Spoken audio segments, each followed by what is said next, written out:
Hi everybody, my name is John. I'm one of the recovery coaches here on ehab.care, and today I want to start a workshop, more than a lecture, on denial. Chances are you've had this word thrown at you a lot, to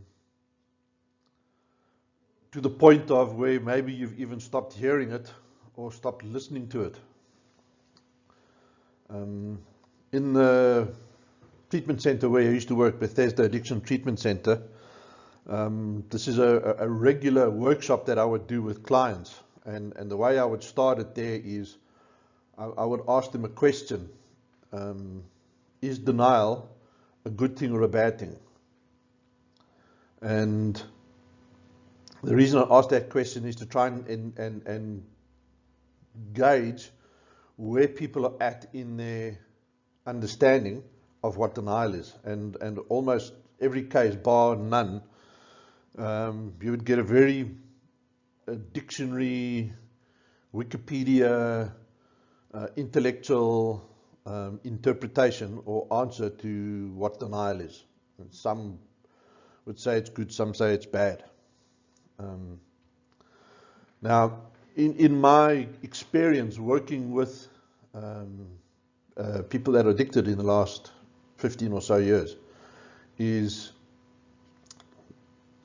people think they understand what denial means in a addiction context, or just in any context. Because they have an intellectual understanding, a base intellectual understanding of what denial is, they believe that they understand it, and it's not something that they really need to focus too much on, and they get busy with other stuff. And there's a section in the step 1, the NA step working guide. I think it's the second section after the introductory questions. It's the second or third section. It's on denial. And again, listening to a step work over the many years, taking people through, the step work program, I noticed early that people don't really get what the questions are trying to answer them, and almost all the time, the answers that clients would come up with in their step work were very basic, very intellectual. There's a standard blueprint that gets taught in many rehabs and in many circles. Rationalizing, justifying, blaming, comparing. Those are the 4 big ones, and these are all relevant. And there's a few surface examples that will get shared in the step work.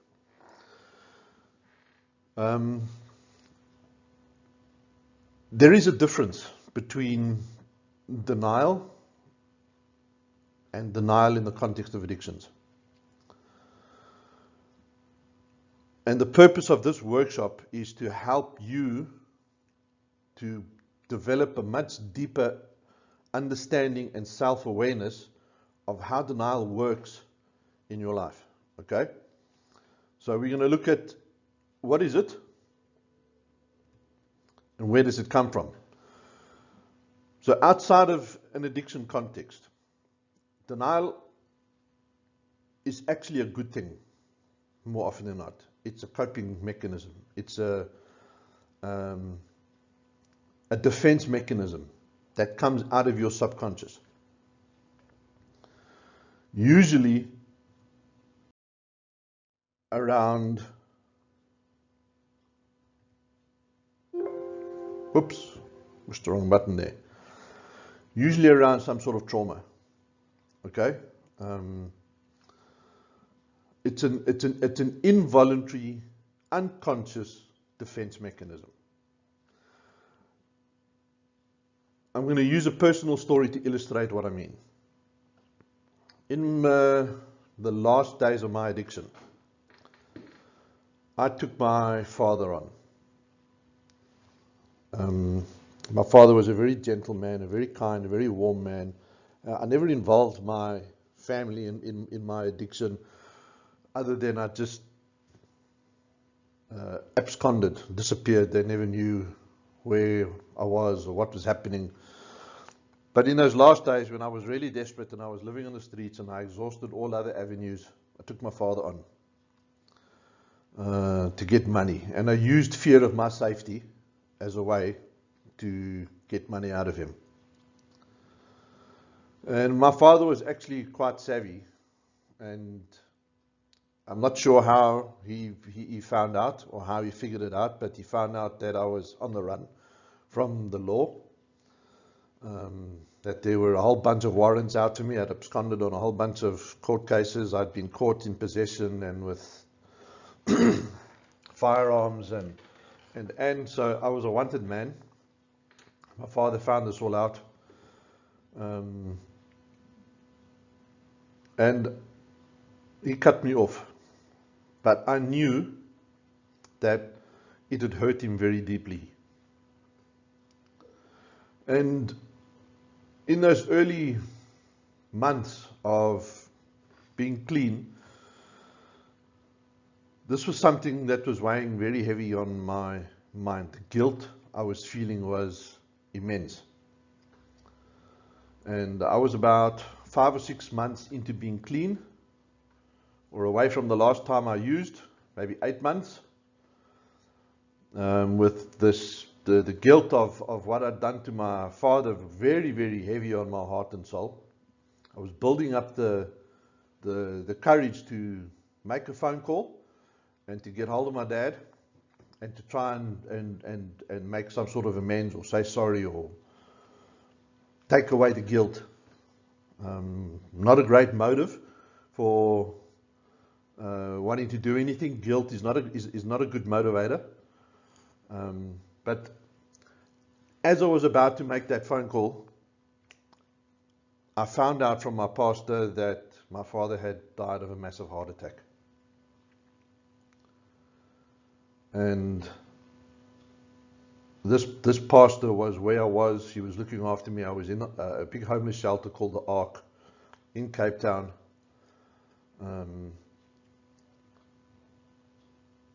I was by this time under correctional supervision because I'd gone to the courts, I'd handed myself in, I was in a legal process. I'd been convicted of one of the charges. I was put under 2 years house arrest under Pastor Brian's care in the Ark. So anyway, Pastor Brian, he let me know my father had just died, and I felt nothing.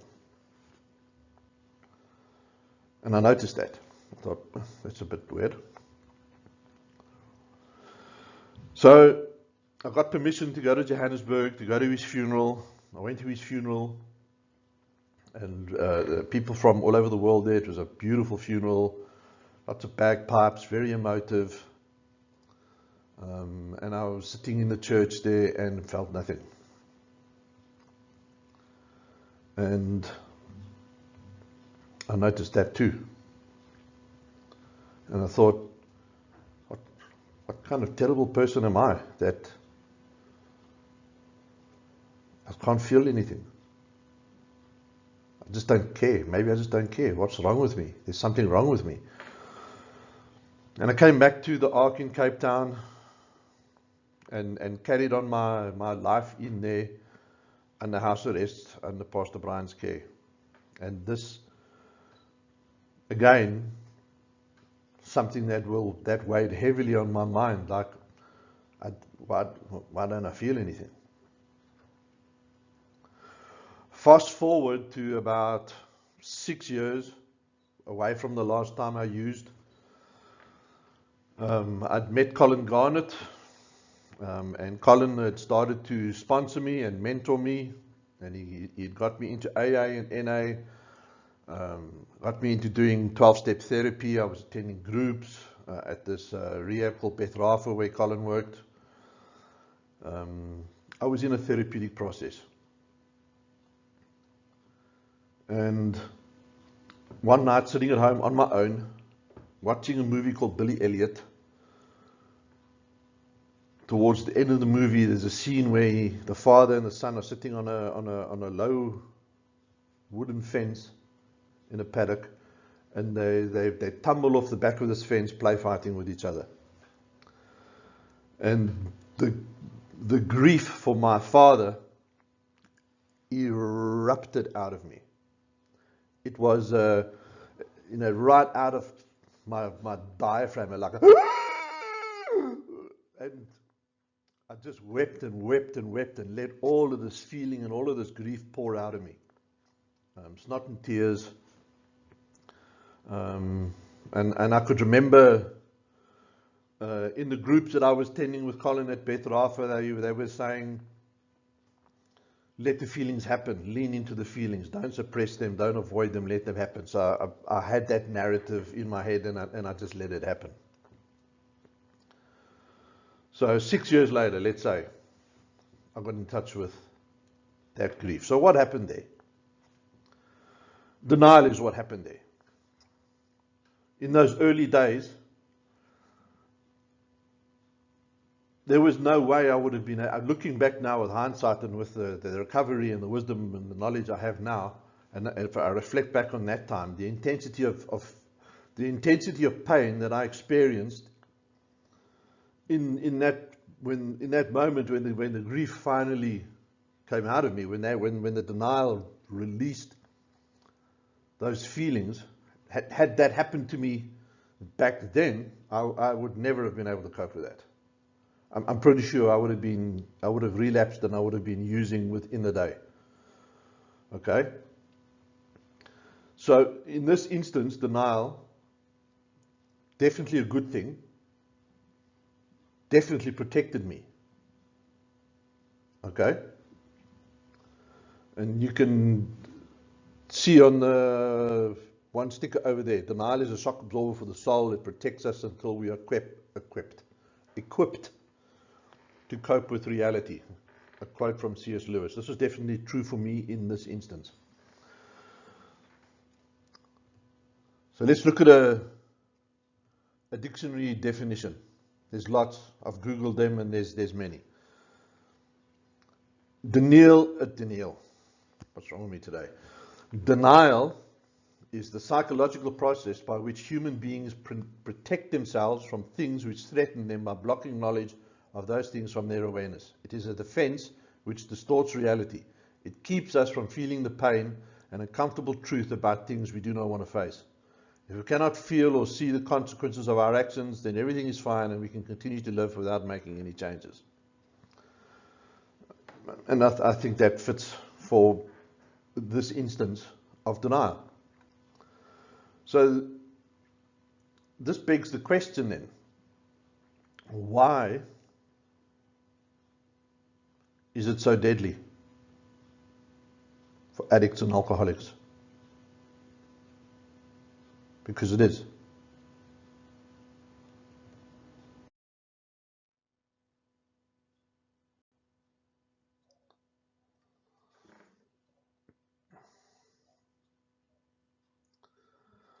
And I think because there's a significant threat and a subsequent fear of loss.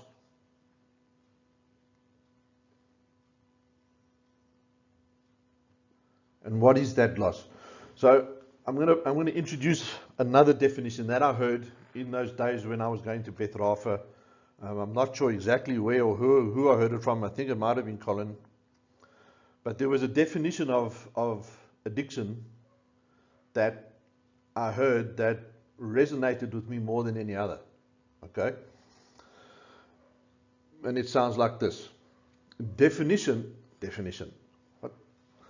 Addiction is a very intense and passionate, personal relationship/love affair with a substance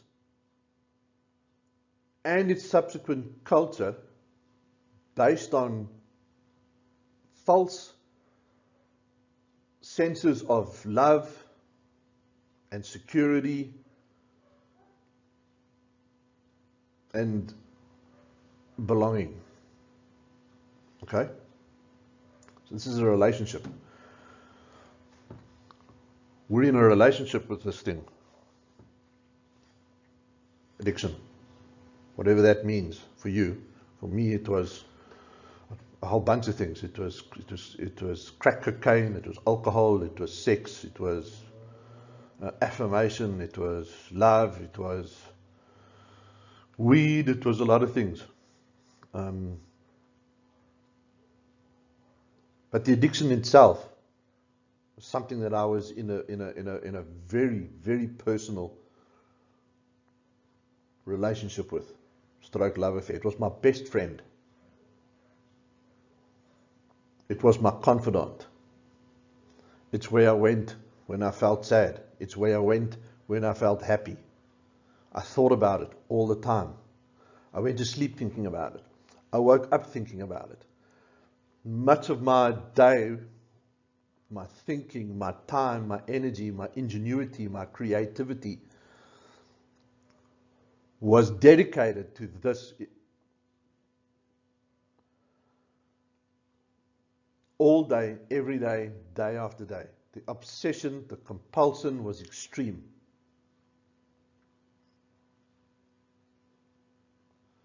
It's a higher power.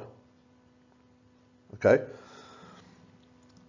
Now, another question I ask the clients at the rehab is, how many of you have been through an intensely painful breakup? Okay? And on a scale of 1 to 10, what was the pain like? Like 1, not so much, 10, like one of the worst pains I've ever experienced. And almost always it's 10. So now let's put that in this context. If we're in a relationship with this thing, any other relationship we have or have had pales into insignificance compared to the intensity of the relationship I have with this thing.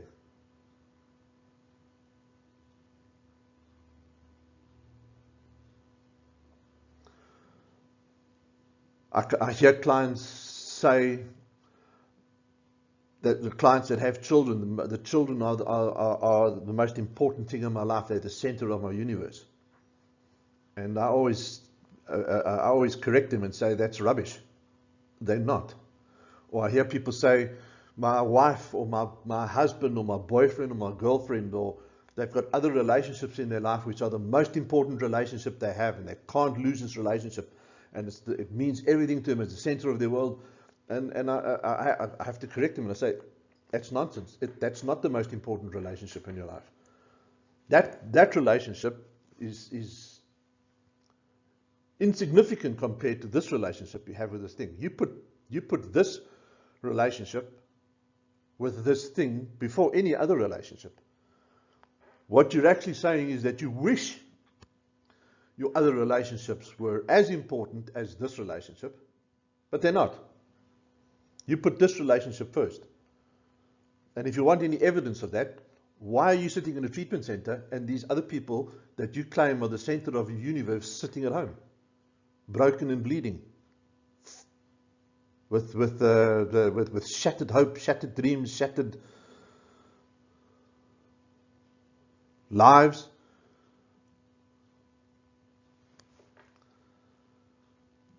So the threat and subsequent fear of loss of this relationship is immense. And the addiction takes that involuntary, unconscious defense mechanism and adapts it into protecting this relationship with the thing, with this addiction. So where denial normally would probably, where is mostly a passive and a protective coping mechanism, the denial then adapts and becomes an offensive defensive defense mechanism.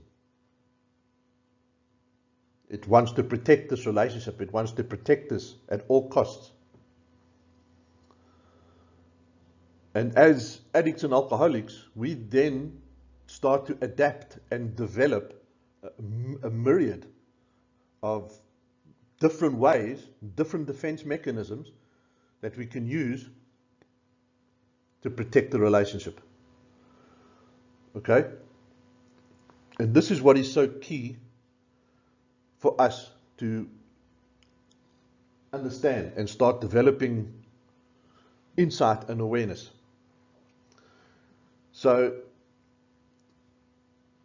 I think there's going to be maybe another 2 or 3 parts where we're going to go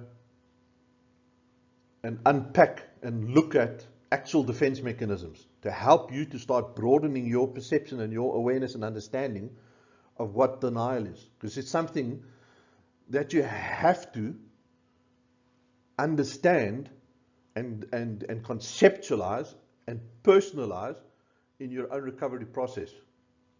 Because if you just skim past this because you think you understand it, many of those denial mechanisms are going to stay alive and active in your life.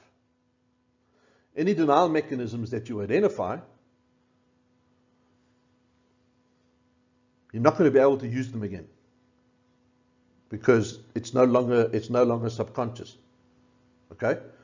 So stay tuned, stay with me, and we'll go into part 2.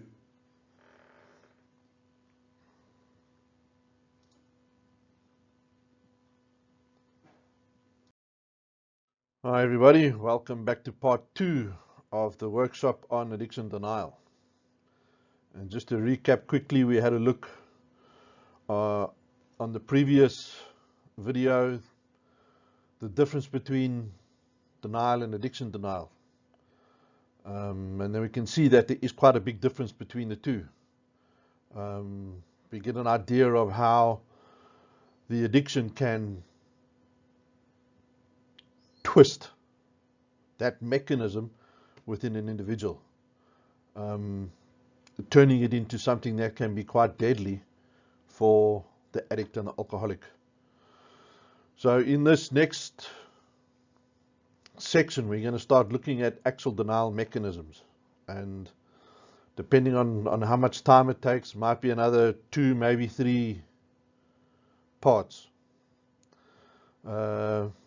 Let's look at a definition of denial in the context of addiction.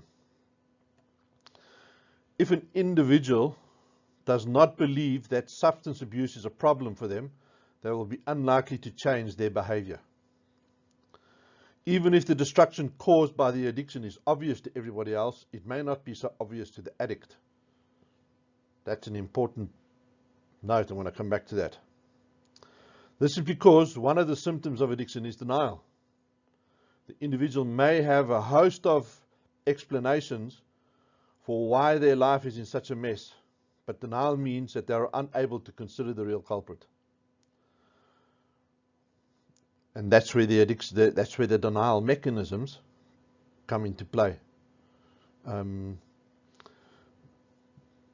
As addicts and alcoholics, we have a whole barrage full of denial mechanisms for any eventuality, any situation, any challenge, any person, any circumstance. And you'll see more what I mean a little further on. So long as the individual is unable to see beyond their denial, they will not have the motivation to stay sober. If they do manage to quit, it will only be to please other people and unlikely to last long. And working in a treatment center, we've seen this time and time and time again. It's empirically tested that if we cannot break through somebody's denial, very strong probability they're going to leave treatment under a deadly perception that they're in some sort of recovery. Very probably going to end up being dry drunk. Whatever superficial dynamics that they've taken on are not going to stand under the weight of life on life's terms. Okay. It may shock you to hear that a lot of people, a significant amount of people, come into treatment to protect the addiction rather than deal with the addiction. They come under duress, they are coerced, or they're trying to escape their consequences, but they've not really finished with the relationship that we discussed, that we looked at in the previous video. With obvious outcomes. They'll very probably go through the program doing treatment. We're like chameleons. We can adapt very quickly, learn how to do the program, learn how it works, and do the program without really making any significant changes, doing it all intellectually, all in the head, without really actualizing anything they learn into practical changes of behavior. Go under a deadly belief system that somehow just being in rehab or being in treatment is going to qualify them for recovery. That when they leave, if they spend 28 days or 2 months or 3 months or however long amount of time in the treatment center, that when they leave, they're going to be in recovery. And often that's not the case. They go home with a loud mouth, flapping their gums about everything that they've learned, projecting a lot of it onto the people around them. Will start going to meetings, become Captain Recovery, and for somebody that's not savvy to addiction denial, it can actually look and sound quite impressive. But the reality is it's a big hollow drum. It's very shallow, and it is not going to survive the weight of life on life terms. Life on life terms is like the 4 horsemen of the apocalypse, galloping at you from all directions. And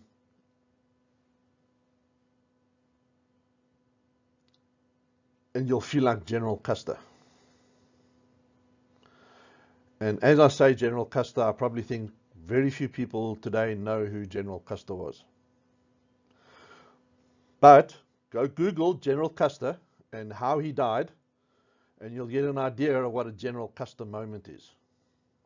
And the question you can ask is, what was the last thing General Custer said before he died? And it was, where did all those Indians come from?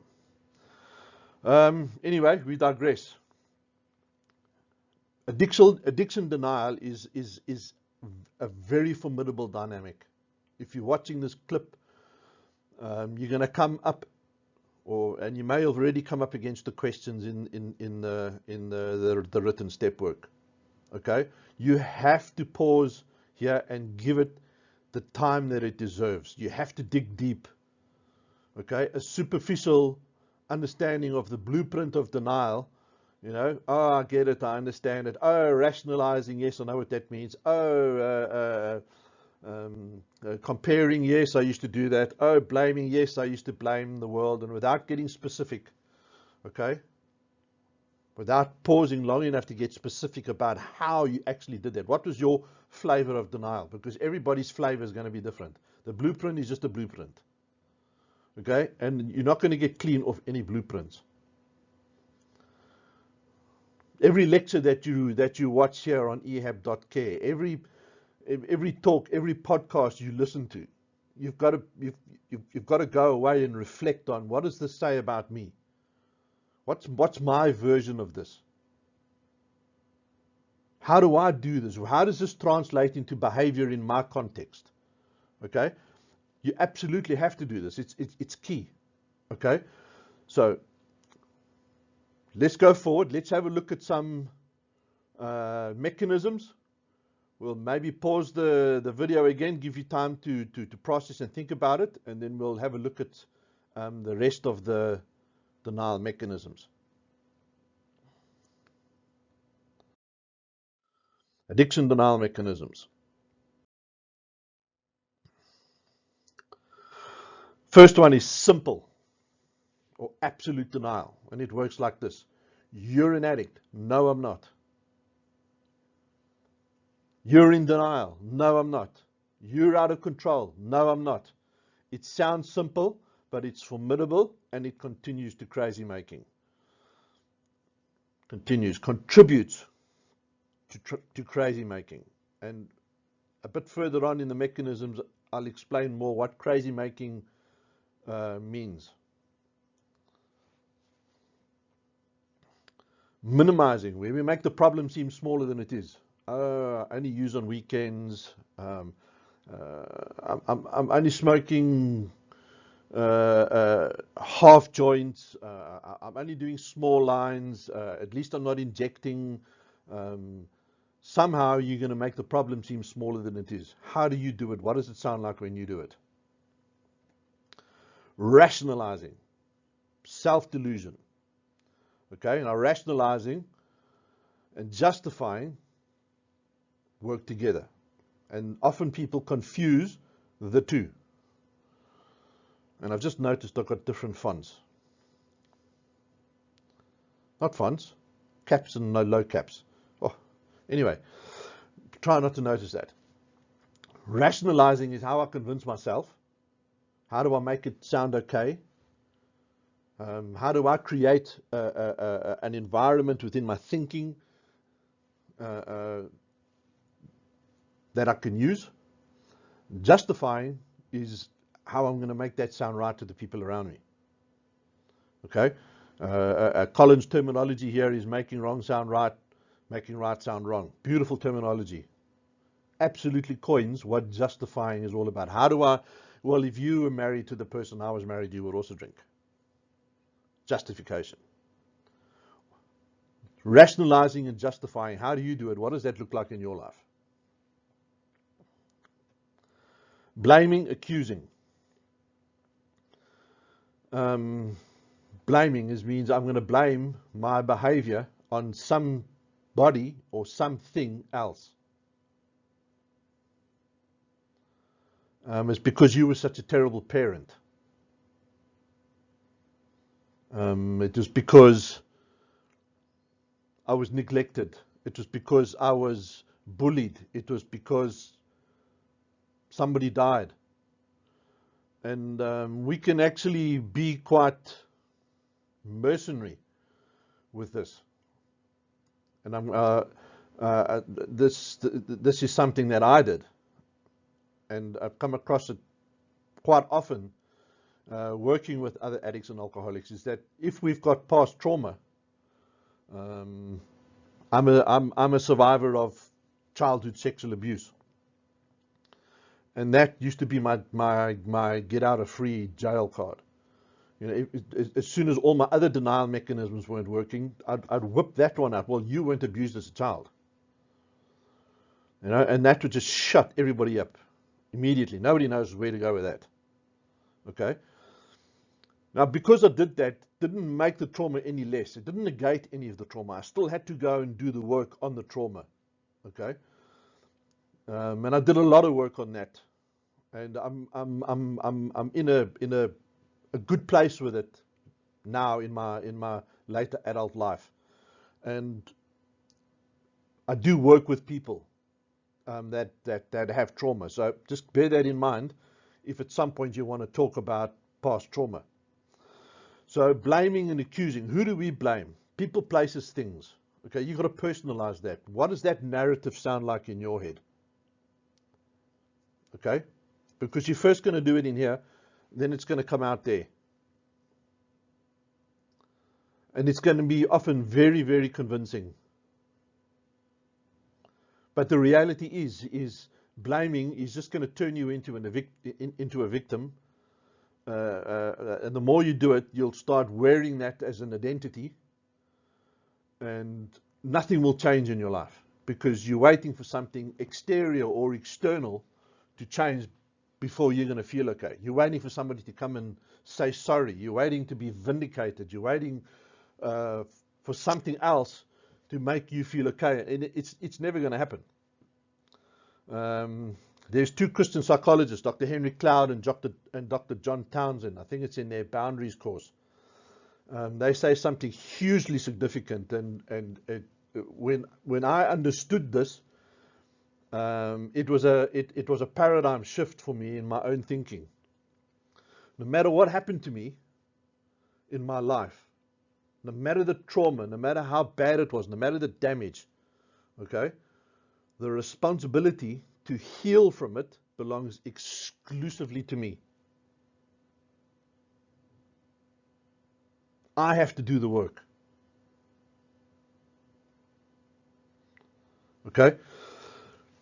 Somewhere in another talk in the not too distant future, I'm going to go into more detail. I'll maybe do a podcast or something that will talk more in depth about trauma and blame and victim and all of that.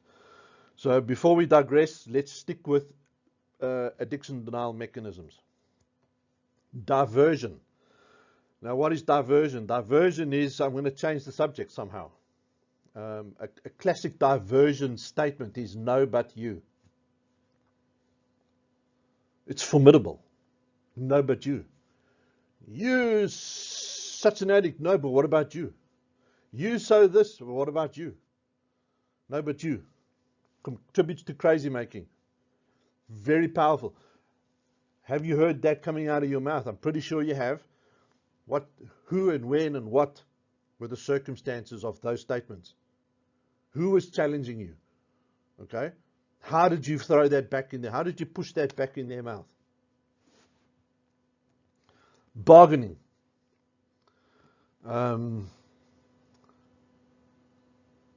Well, if my circumstances change, I won't have to use as much. Well, if you weren't such a nag, I wouldn't isolate and drink so much. How do we bargain? We find a way to play the ball back into somebody else's court, that if this changes, if you change, if you stop doing this, then I won't have to do this. Okay, and we're very clever with it, we're very cunning with it, contributes to crazy making. Passivity, where we'll just roll with the blows. We agree with everything. Don't, yes sir, no sir. But take no considerable action or take no responsibility for everything. It's just this passive lump of defiance, and it sounds simple, but it's formidable. Contributes to crazy making. Regression, where we will go back in age. Some of us will use a little girl voice or a little boy voice, or a little girl, a little boy mannerisms, you know, to try and change the person who's challenging us demeanor or tone, and get them on my side, to manipulate them. So regression, powerful. How do you do it? Do you do it? Who do you do it with? Because it might work on mum, it's not going to work on dad. Very probably part of a drama triangle strategy, where you splitting people in your household. Hostility. And there's lots of ways that we can do hostility. Violence, sulking, punishing. Violence, we can smash things, break things, kick holes in things. And what we do, what the message is when we do that, is that if you don't back off, I'm going to do this to you. And some might even go as far as to get physically violent with somebody to shut them up. Okay? Sulking is another act of violence.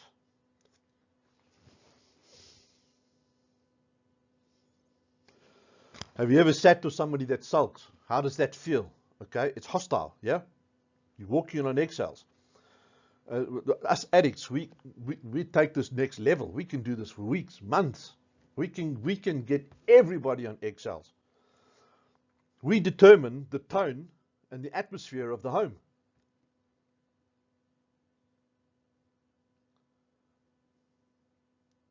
It's traumatizing. And we can do it long enough, we can do it significantly enough, where we start to traumatize people with it. They start developing post-traumatic stress. We can punish people by withholding attention, love, sex, money. We can find ways to punish people. How do you do this? How does the hostility work in your denial mechanisms, because I don't think anybody's exempt from this when it comes to addiction denial. I think everybody has got a hostile take or a hostile angle to this. Be honest, dig deep, give details. Affiliation, splitting. I'm mentioning that just before. And essentially what this is we will go and get people on our side. We'll manipulate and control members of the family to support our position. We've manipulated them enough, we've convinced them enough that the problem isn't that real, and that whoever's challenging me is over-challenging me, is being a bully or whatever. Okay? Go and Google the drama triangle. I'll do a lecture or a talk or a podcast soon. Now on the drama triangle, I'll put a link in the description below when I've done it. But go look at the drama triangle. Okay? We split families. We split parents. We get people on our side against the persecutor, the person that's challenging us, and it can absolutely scuttle families, rips families apart. I've seen this absolutely devastate families because of families' inability to see it, or not wanting to see it, or unwilling to consider being a bit tougher. Heavy stuff, man. How do you do it? Who are you splitting? Who's the rescuer and who's the persecutor in your arena of addiction? Go there, talk about it, give details.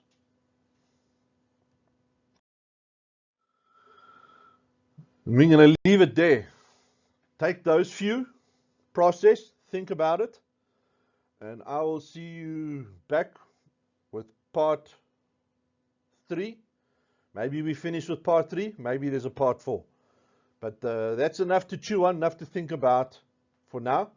Next one, we'll be looking at some more mechanisms. Thanks, guys.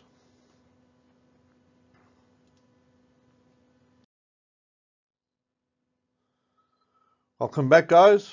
Hope you had a nice cup of coffee, a cigarette. Let's get stuck in. So we're looking at denial addiction mechanisms continued. Addiction denial mechanisms continued. I think they both work. Intellectualizing or generalizing. What we'll do with intellectualizing is we'll keep it all in here.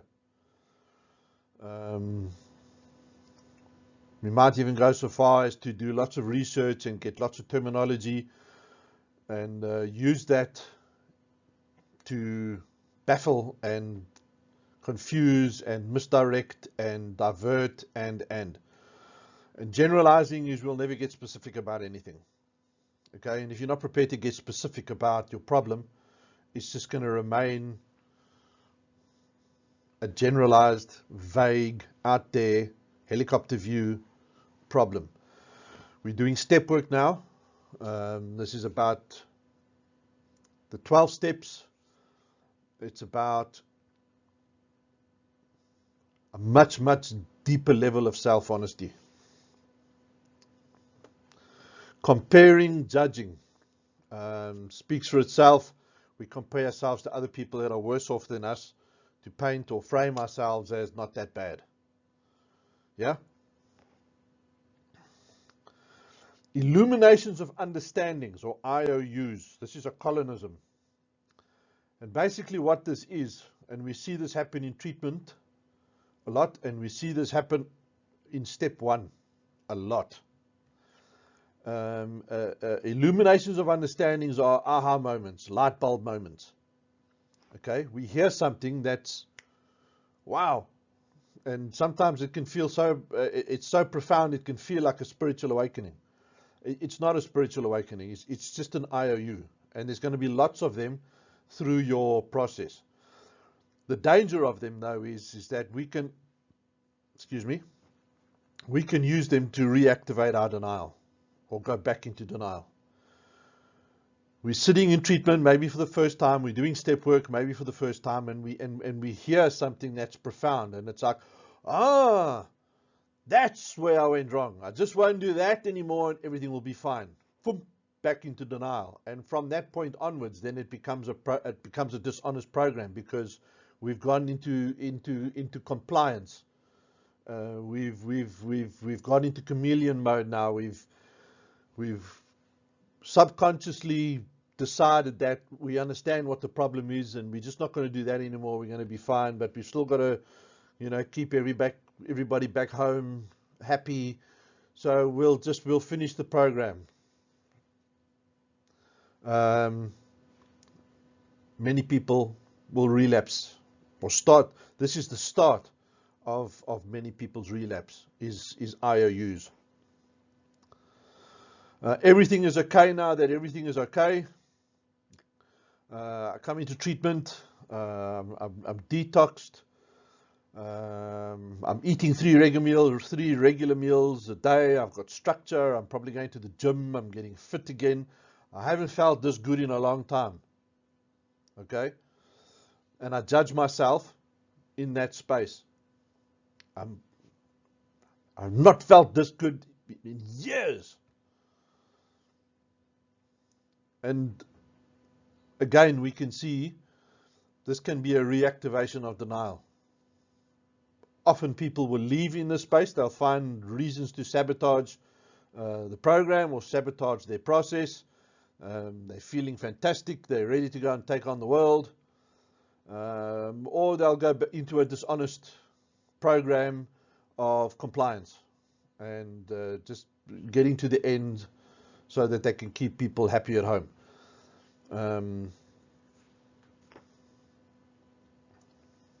This might have been you. If you've been in more than one treatment center, you need to look at these two. Could be a pattern of behavior in your attempts at getting clean or recovery. Self-honesty is key. Recovery by fear. I convinced myself that fear of future consequences are going to be enough to keep me clean. And if that was true, there wouldn't be any addicts or alcoholics.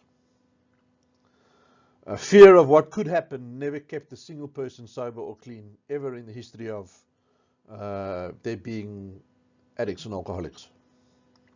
It's just it's a complete fantasy. Can be very formidable though. Can be very compelling. And we hear it in step work, and we hear it in group shares, and we hear it in people's dialogue all the time, and often around relationships. I can't lose this relationship. I can't lose this job. I have to do this. I have to get this right. I can't lose these people. And the motive there is wrong. It's not a good motive. Fear of losing something or someone in the future is going to very subtly nudge you into a try harder program rather than a powerless program, a surrender program where I'm surrendering to some hard realities.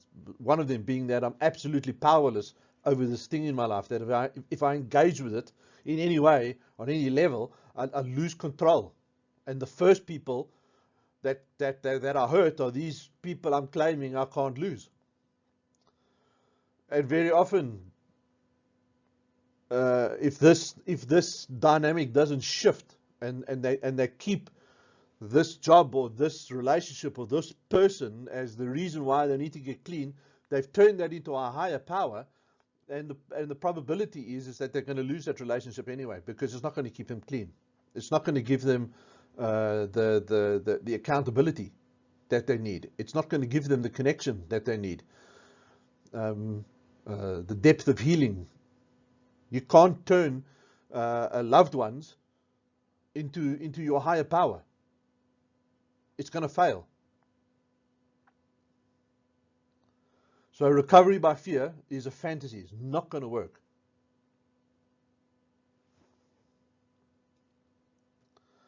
Strategic hopelessness. I say to myself, since nothing works, I don't have to try. So I'm a serial relapser. I've been through lots of treatments. I know AA and NA backwards.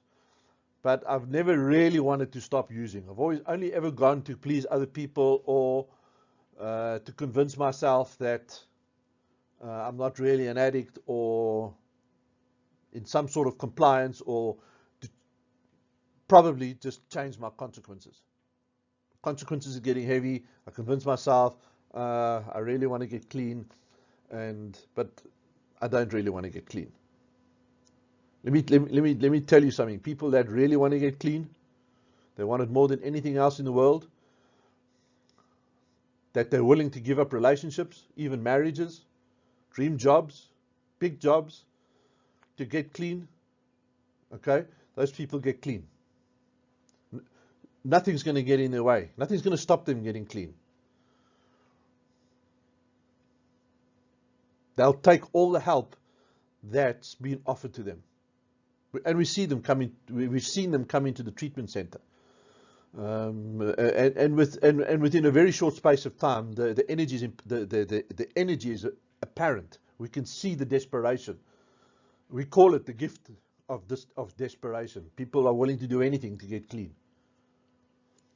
Sometimes people can arrive for one reason and stay for a different reason. They can arrive to please people at home, but can stay for a whole different reason. Within that time that they spend with us, the evidence that we present them about their addiction it shifts them into that space of desperation where they understand that they're powerless, that this thing is bigger than them, that it's going to take them out. Strategic hopelessness. Formidable. The democratic disease state. I have the right to destroy myself. Powerful. Where do you go with that? How do you deal with that person that's saying that to you? Who have you used the strategy with?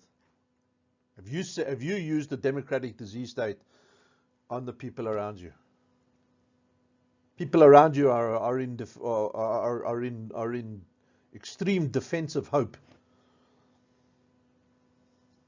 Defensive hope is a terrible place. It's a terrible space where the people around you think that they can just somehow, if they hope hard enough, that you'll change.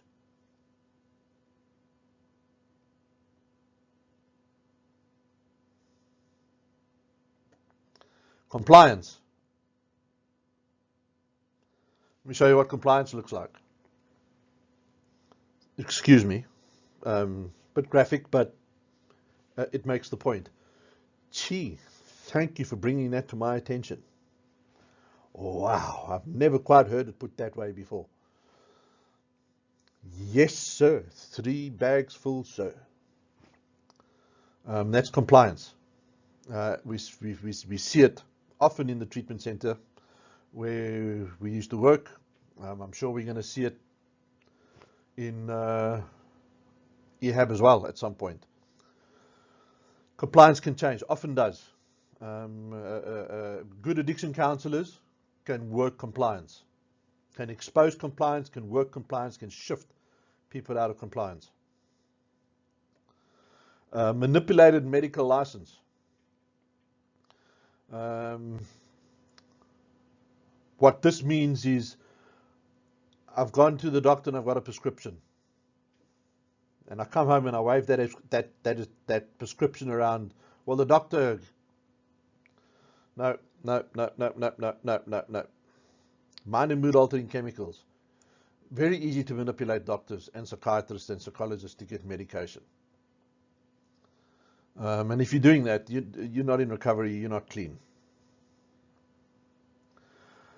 what you've got to do now as part of your early recovery is to be brutally honest with your doctor and your pharmacist.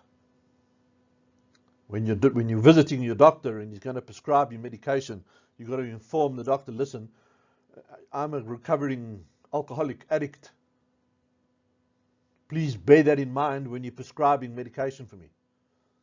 When you go to the pharmacy and you've got a cold and you're ordering stuff over the counter, you've got to be accountable to the pharmacist. You've got to say, listen, I'm a recovering addict, alcoholic. Please can you consider that when you're recommending medication to me over the counter? Manipulated medical license does not give you a license to use. If you're using that strategy, forget about it. You're not clean.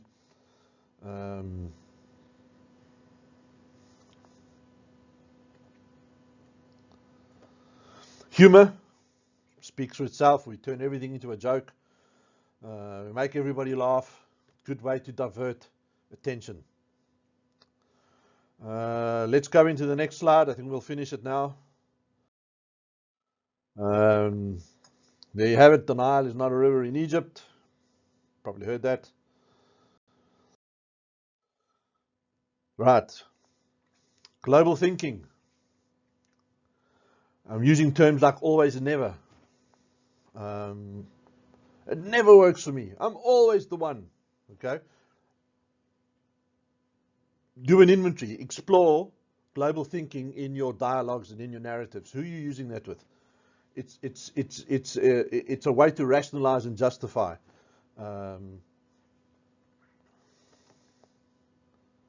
Oh, that should have come first. Anyway. Uniqueness, thinking you are special in difference. The old timers in AA and NA called it terminal uniqueness. I'm the only one that's got these problems. I'm the only one. It's a face of snobbery.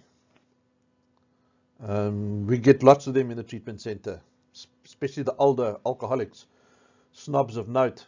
They think they're better than everybody else. They think that their problems are different and more special than others. There's a quote, I think it might be in the big book, but it's definitely an AA quote. There's no creature more arrogant than an alcoholic lying in the gutter, still staring down his nose at everybody. Okay? Snobbery has been the death of many an alcoholic. They die in that snobbery. They're unable to equalize and come down to a level of humility where they can start accepting some hard realities about themselves and their addiction and what it's done. So if you feel special and different, you're not special and different. Find a way to get out of that mindset. One of the first things I'll do if you ever get into any kind of dialogue with me is if I see the snob, I'm going to call you a snob to your face.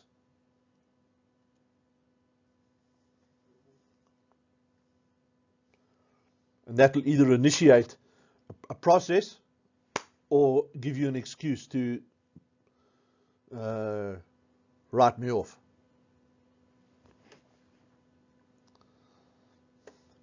Avoidance by creating an uproar or distraction.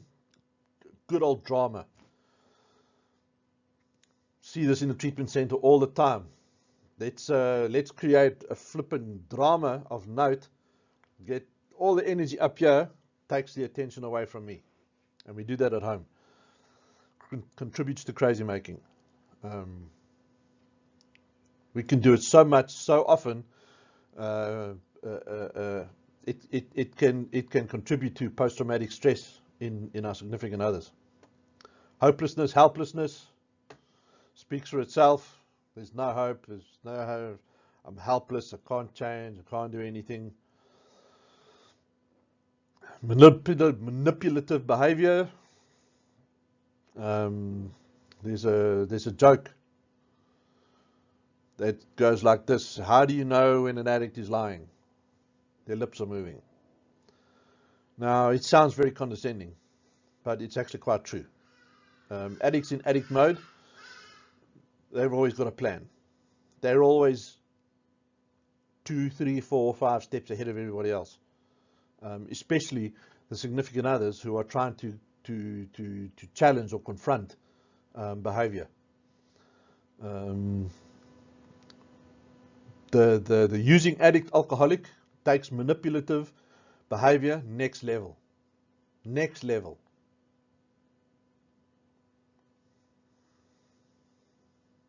And it does a lot of damage. And part of your step work, if you're doing step work, if you're looking at the questions in step work, is you've got to look at how much damage your manipulation has done to your families, to your significant others.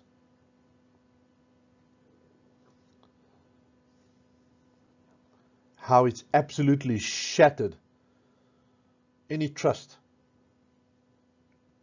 And in the long term, even if you manage to complete treatment and you get it right and you do it right and your motives are in the right place and your recovery is looking good and you get home, there's going to be no trust for a long time.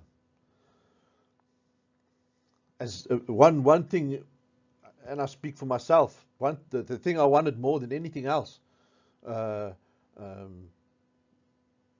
for people to trust me again. And when they didn't, even when I knew I was telling the truth, even when I knew that I meant what I said, even though I knew that my life had changed, when people didn't trust me, it really hurt. Fortunately, I had good insight. I understood, but many don't. Many leave treatment expecting trust, demanding trust. Oh, don't you know? They obviously haven't looked at how manipulative they've been, how cunning, how deceitful they've been, and how much damage that's done, how that's absolutely annihilated trust.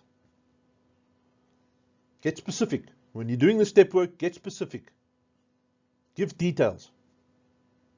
Explore this reality. Compartmentalizing. A strong denial mechanism. And we see this in functional addicts and alcoholics, where I've got areas of my life that are working or appear to be working. So I haven't lost my job. I'm able to pay rent. I'm able to do this. But I'm also using heavily. I'm failing in other areas. But I'll compartmentalize it, and I'll use the successful areas to negate the non-successful areas. So because I haven't lost the job yet, or I'm able to pay my rent, I'm meeting certain responsibilities, doesn't mean I'm not an alcoholic or an addict. And give it time. Addicts and alcoholics that compartmentalize, it's only a matter of time before that's gonna fail. It will escalate. Crazy making, guilt tripping, indignation, and this is what we do to the people around us. Okay, we make the people around us feel like they're going crazy. We make them feel guilty. We make them feel crazy. They question their reality. And all these denial mechanisms are ways that we do it, and many more. Explore this. How did you make the people around you crazy? What did you do? What did you say? Find some detail so that it becomes clearer to you. Seduction. What is seduction? For the most part, seduction is the offer of something I have no intention of delivering on. And there's lots of ways we can do seduction, not only in a sexual way. Although in a sexual way can be very, very, very strong.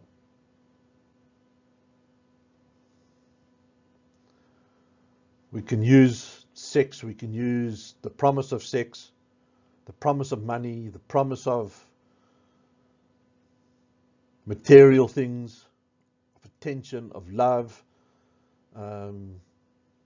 It's powerful. How did you do this? Who did you do it with? What was the outcome? Get specific. Undoing. Earlier I was talking about defensive hope, and undoing comes from a place of defensive hope. The people around you, in a desperate attempt to try and help you, will give you affirmations. But you're so clever, you're so intelligent, you're so beautiful, you're so handsome, you're so this, you're so that. Okay? In a desperate attempt to try and fix your self-esteem, or to try and elevate your self-esteem enough that you might want to start changing, that somehow you'll magically believe that you're not the terrible person that you believe you are. Defensive hope, horrible, horrible, horrible space that people get into around us addicts and alcoholics. And what we'll do is we'll just, as they do, we undo. And it's just a crushing thing, dynamic. It just crushes them further. It's awful. Who do you do this with? How's this happened in your life? Tell a story or two in your step work. And that's it. We made it without doing another video clip, which is fantastic. Special thank you to Colin Garnett and Terence Gorski for some of the terminology and concepts used. Colin Garnett, you'll find plenty of his stuff here on ehab.healthcare. Terence Gorski, go and Google him. He's one of the authorities on relapse prevention. He passed away recently, I think. But good stuff. Go check it out. He's got some good stuff on the internet. There you go. That's the blueprint. I've given you a blueprint on addiction denial and denial mechanisms. Homework now is you've got to go and look through that list and find common ground.